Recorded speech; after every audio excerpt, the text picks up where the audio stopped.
Simanzi, huzuni na majonzi makubwa vimetawala katika kijiji cha Mande, kata ya Old Moshi Magharibi, wilaya ya Moshi mkoani Kilimanjaro, kufuatia kuwasili kwa mwili wa kijana James Temba, ambaye alifariki katika mazingira ya kutisha yaliyotikisa wananchi wengi nchini.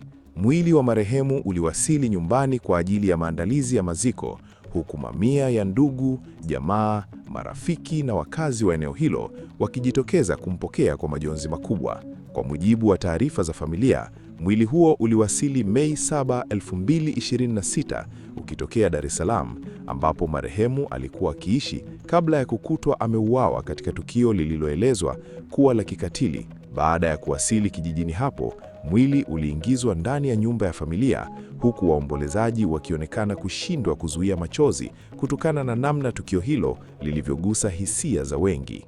James Temba, ambaye alikuwa kijana mwenye umri wa miaka 24, inadaiwa aliuawa kisha mwili wake kukatwa kichwa katika tukio lililoibua maswali mengi na taharuki kubwa kwa wananchi.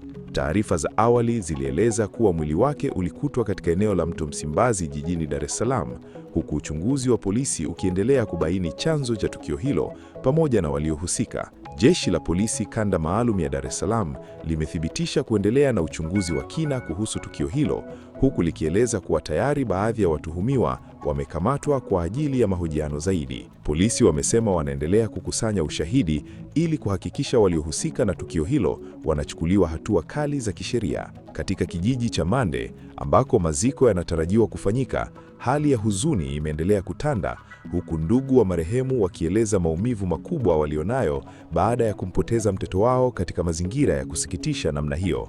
Baadhi ya ndugu walioshuhudia kuwasili kwa mwili huo walionekana wakilia, huku wengine wakihitaji faraja kutokana na majonzi yaliyowakumba. Baba wa marehemu James Temba alizungumza kwa uchungu mkubwa, akisema familia imepata pigo zito ambalo hawakulitegemea. Alieleza kuwa James alikuwa kijana mwenye ndoto kubwa za maisha na aliyekuwa akipambana kuhakikisha anajijenga kiuchumi pamoja na kusaidia familia yake. Kauli hiyo iliwagusa wengi waliohudhuria mapokezi ya mwili huo nyumbani kwao Moshi. Majirani na marafiki wa marehemu wameeleza kushtushwa sana na tukio hilo, wakisema James alikuwa kijana mpole, mwenye ushirikiano na aliyependwa na watu wengi waliomfahamu. Wengi walieleza kuwa hawaamini kuona maisha yake yanafikia mwisho kwa njia ya kikatili kiasi hicho. Baadhi yao walitoa wito kwa vyombo vya usalama kuhakikisha haki inatendeka na wahusika wote wanapatikana haraka. Katika ibada fupi iliyofanyika mara baada ya mwili kuwasili nyumbani,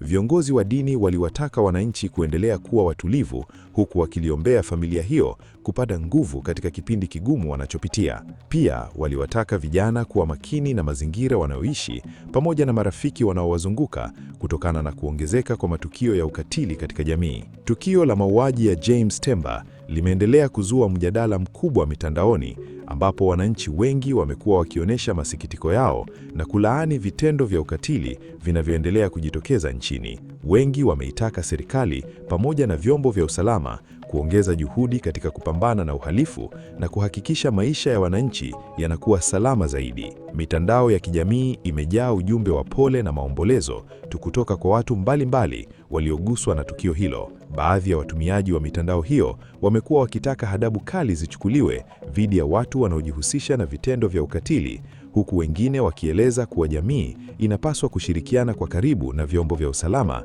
ili kusaidia kukabiliana na uhalifu. Wachambuzi wa masuala ya kijamii wanaamini kuwa matukio ya ukatili yanayoendelea kujitokeza yanaonyesha umuhimu wa jamii kuwekeza zaidi katika maadili, malezi na elimu ya uraia kwa vijana. Wanasema baadhi ya vijana wamekuwa wakikumbwa na changamoto mbalimbali za kiuchumi na kijamii ambazo wakati mwingine husababisha kuingia katika makundi mabaya au vitendo vya kihalifu. Katika siku za hivi karibuni, jeshi la polisi limekuwa likitoa tahadhari kwa wananchi kuhusu ongezeko la vitendo vya uhalifu na kuwataka kutoa taarifa mapema wanapobaini viashiria vya uhalifu katika maeneo yao. Polisi wameendelea kusisitiza umuhimu wa ushirikiano kati ya wananchi na vyombo vya dola ili kusaidia kuzuia matukio kama hayo kutokea mara kwa mara. Mazishi ya James Temba yanatarajiwa kufanyika katika makaburi ya familia yaliyopo kijijini Mande kwa kufuata mila na desturi za Kichaga. Waombolezaji kutoka maeneo mbalimbali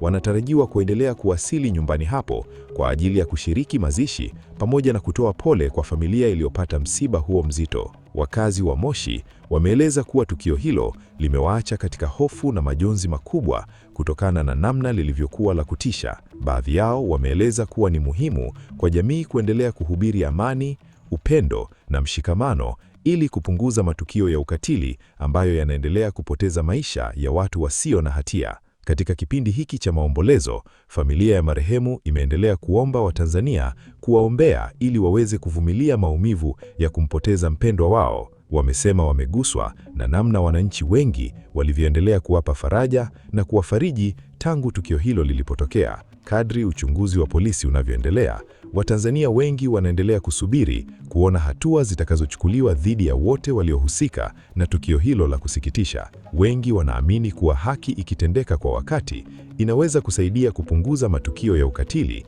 na kurejesha imani ya wananchi katika vyombo vya sheria na usalama nchini.